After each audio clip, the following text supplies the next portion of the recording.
అందరికీ నమస్తే అండి. జడా శ్రవణ్ కుమార్ గారు బతక నేర్చిన వ్యక్తి, తెలివైన వ్యక్తి, న్యాయవాది. సో కమ్యూనిటీ ఒకటి బలమైన కమ్యూనిటీ, మాటకారితనం ఉంది, తెలివితేటలు ఉన్నాయి, కాస్త కోస్త విషయ పరిజ్ఞానం ఉంది. సో ఇన్ని బలాలు ఇవన్నీ అనుకూల అంశాలు ఉండటంతో ఆయన రెచ్చిపోతున్నాడు. ఎంత బతక నేర్చిన వ్యక్తి అంటే ప్రభుత్వం ఎవరుంటారో వాళ్ళకి వ్యతిరేకంగా మాట్లాడితే మీడియా ఫోకస్ అవ్వచ్చు అనే ఒక కిటుకు కనిపెట్టాడు ఆయన.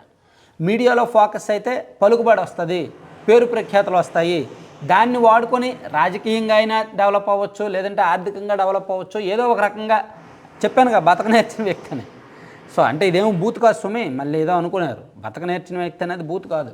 సో ఆయన వైసీపీ అధికారంలో ఉన్న నాళ్ళు వైసీపీ చేసిన తప్పుల నుంచి ఎండగొడుతూ, జగన్మోహన్ రెడ్డి గారిని వ్యతిరేకిస్తూ, విమర్శిస్తూ, వైసీపీ వాళ్ళని ఎండగొడుతూ ఆ 5 ఏళ్ళు కూడా టీడీపీ అనుకూల ఛానళ్ళకి మేతగా మారారు. టీడీపీ అనుకూల ఛానళ్ళు ఆయనకు ఉపయోగపడ్డాయి.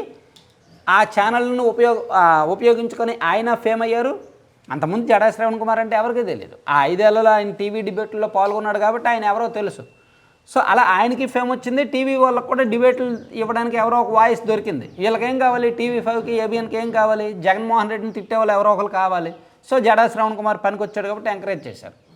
ఇప్పుడు అదే జడా శ్రవణ్ కుమార్ ఎన్నికల్లో పార్టీ పెట్టాడు. పార్టీ పెట్టి టీడీపీ వాళ్ళ దగ్గర బేరం పెట్టాడు. టీడీపీ వాళ్ళు ఒప్పుకోలేదు.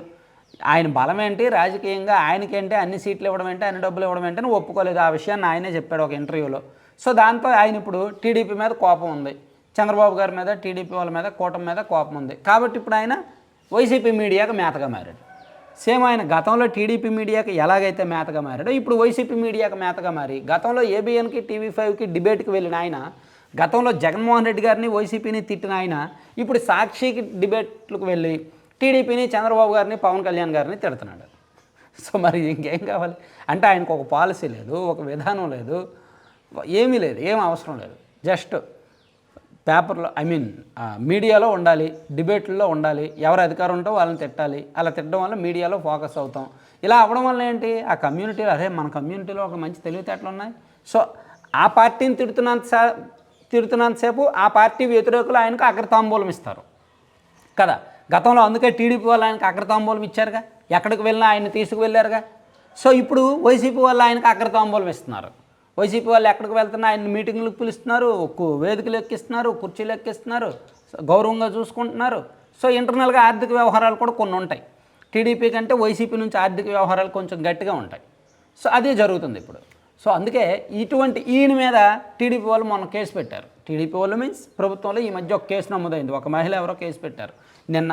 దాంతో జడా శ్రవణ్ కుమార్ గారి మీద FIR నమోదైంది. ఆయన్ని అరెస్ట్ చేయడానికి రెడీ అవుతున్నారు. ఆయన్ని అరెస్ట్ చేస్తే మహాపాపం, తప్పు. అటువంటి వాళ్ళని అరెస్ట్ చేయకూడదు. చేశారంటే మాత్రం దాన్ని వాళ్ళు అడ్డం పెట్టుకొని ఇంకా రెచ్చిపోతారు. అంటే కమ్యూనిటీని వాడుకుంటారు, ఇంకా మరీ ఓపెన్గా విచ్చలవిడిగా. అందుకే ఇటువంటి వాళ్ళని లైట్ తీసుకోవడం మంచిది. తిడితే తిట్టారులే, ఏముంది. గతంలో జగన్మోహన్ రెడ్డి గారిని తిట్టిన అదే నోరు ఇప్పుడు చంద్రబాబు గారిని, పవన్ కళ్యాణ్ గారిని తిడుతుంది. గతంలో ఏబిఎన్కి, TV5కి వెళ్ళిన అదే నోరు ఇప్పుడు సాక్షికి వెళ్తుంది. సో విలువలు లేవు, విజ్ఞత లేదు. సో ఏమంటారు దాన్ని, ఒక విధానం లేదు. సో ఇవన్నీ లేనప్పుడు ఎందుకు ఇంకా లైట్ తీసుకుంటే జనం కూడా వదిలేస్తారనమాట. అలా కాకుండా కేసులు పెట్టి అరెస్ట్ చేస్తే ఆయనకు కొత్త పాయింట్ దొరుకుద్ది. ఇదిగో నా మీద కక్ష సాధించేస్తున్నారు, నేనంటే కూటమికి భయం, అది ఇది అంటూ రెచ్చిపోతారనమాట. సో అది కమ్యూనిటీకి కూడా, కమ్యూనిటీ సెంటిమెంట్ రాజేసే ప్రమాదం కూడా ఉంటుంది. ఇటువంటి జగన్మోహన్ రెడ్డి గారు, వైసీపీ వాళ్ళు వాడుకోవడంలో దిట్ట. కాబట్టి వదిలేయడం మంచిది, లైట్ తీసుకోవడం మంచిది. అనవసరం కేసులు పెట్టడం వేస్ట్, అతన్ని పట్టించుకోవడమే వేస్ట్ అనమాట నన్ను అడిగితే. Thank you.